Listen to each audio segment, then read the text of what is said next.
The air was damp and heavy with the scent of mildew as Jenna stepped onto the creaking wooden porch of the old house. It was the only building for miles, nestled deep in the woods where the trees seemed to loom like silent watchers. Her car had broken down on the road, her phone had no signal, and the sun was setting fast. She had no choice but to approach the house, though every fiber of her being screamed at her to turn around. The house itself was ancient, its paint peeling in long, curling strips, and the windows covered in grime so thick it was impossible to see inside. The door had an iron knocker shaped like a snarling wolf's head, its metal tarnished and cold to the touch. Jenna hesitated, her heart pounding, before knocking 3 times. The sound echoed unnaturally, and she waited, her nerves stretched taut. After what felt like an eternity, the door creaked open a crack, revealing a single eye peering out. A milky, pale eye surrounded by wrinkled, papery skin. "Yes," came a voice, thin and brittle like dry leaves. Hi," Jenna began, her voice shaky. "I'm sorry to bother you, but my car broke down, and I don't have a signal. Could I use your phone?" The door opened wider, revealing the old woman standing on the other side.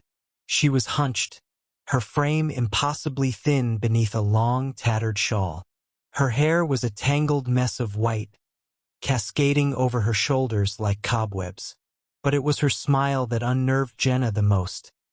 A slow, creeping grin that revealed yellowed, uneven teeth. "Of course, my dear," the woman said, her voice sweet yet unsettling. "Do come in." Jenna hesitated. Every instinct told her not to step inside, but the encroaching darkness outside left her little choice. She nodded, forcing a polite smile, and stepped through the threshold. The interior of the house was as unsettling as its exterior. The walls were lined with faded wallpaper, curling at the edges, and the air was thick with the smell of dust and something faintly metallic. A low fire crackled in a stone hearth, casting flickering shadows that danced across the room. The furniture was mismatched and worn, and dozens of porcelain dolls sat on every available surface, their glassy eyes reflecting the firelight. "Your phone?" Jenna asked, glancing nervously around. The old woman gestured to a rotary phone sitting on a side table. "Right there, dear. Help yourself." Jenna moved quickly to the phone, picking up the receiver and dialing. The line crackled with static, and no matter how many times she tried, she couldn't connect a call. She turned back to the woman. "It's not working." The woman smiled again, her grin widening unnaturally. "Oh, I'm afraid it hasn't worked in years. But don't worry, my dear. You're welcome to stay the night. The woods are no place to wander after dark." "I'll be fine," Jenna said quickly. "I'll just walk back to the road and wait for someone to pass by."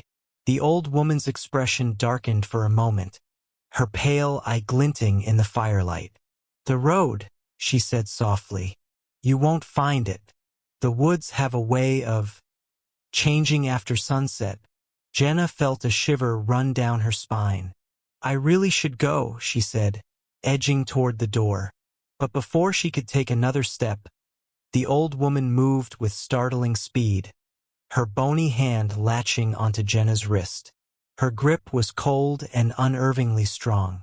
"Stay," the woman said, her voice dropping to a whisper. "I insist." Jenna spent the next few hours trying to convince herself that she wasn't in any real danger. The old woman's behavior was odd, yes, but she was likely just eccentric and lonely. Still, there was something about her, something in the way she moved, the way she watched Jenna, that set her teeth on edge. When the woman disappeared into the kitchen to prepare tea, Jenna decided to explore. She moved quietly, careful not to disturb anything as she wandered down the dim hallway.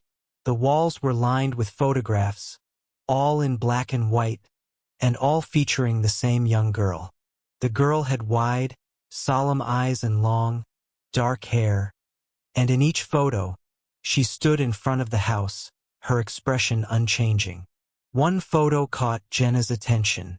It showed the girl standing beside a much younger version of the old woman, who looked almost exactly the same, save for the absence of wrinkles.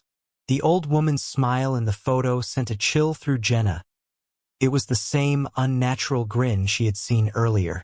She turned away from the photos and continued down the hall, stopping in front of a closed door. She hesitated, then pushed it open. The room beyond was small and sparsely furnished, but what drew Jenna's attention was the mirror on the far wall. It was tall and ornate, its silver frame tarnished and blackened with age. But the surface of the mirror was wrong.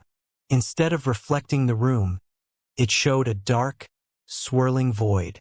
Jenna stepped closer, unable to look away. As she stared, shapes began to emerge in the darkness. Shadows twisting and writhing, forming faces that pressed against the glass, their mouths open in silent screams. "What are you doing?" Jenna spun around to see the old woman standing in the doorway, her pale eye burning with fury. The shadows in the mirror writhed more violently, and Jenna felt a surge of dread. I'm sorry," Jenna stammered. "I didn't mean to." "Out," the woman hissed, her voice echoing unnaturally. Now, that night, Jenna lay awake in a small, musty bedroom the old woman had offered her. The dolls from the living room were there too, lined up on shelves and staring down at her with lifeless eyes. Every creak of the house made her jump, and the woman's words about the woods kept replaying in her mind. At some point, exhaustion overtook her, and she drifted into a restless sleep. She dreamed of the mirror, of hands reaching out from the darkness, clawing at her, dragging her in. She woke with a start, her heart racing, and realized she wasn't alone. The old woman stood at the foot of the bed, her shadow stretching unnaturally across the room. Her grin was gone, replaced by a look of hollow, predatory hunger. "You shouldn't have looked," she whispered. "Now they've seen you." Jenna scrambled out of the bed, her pulse hammering in her ears. "What are you talking about?" "They've seen you," the woman repeated, her voice rising. "And now you belong to them." The dolls on the shelves began to tremble, their heads turning slowly to face Jenna. The air grew colder, and the shadows in the room deepened, pooling like liquid.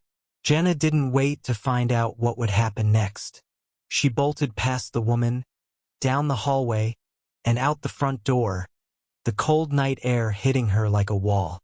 She ran blindly into the woods, branches clawing at her skin, the woman's laughter echoing behind her.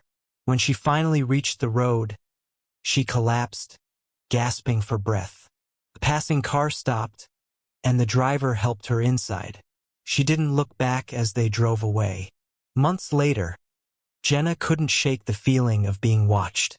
Every time she passed a mirror, she thought she saw movement out of the corner of her eye, shadows writhing, faces pressing against the glass.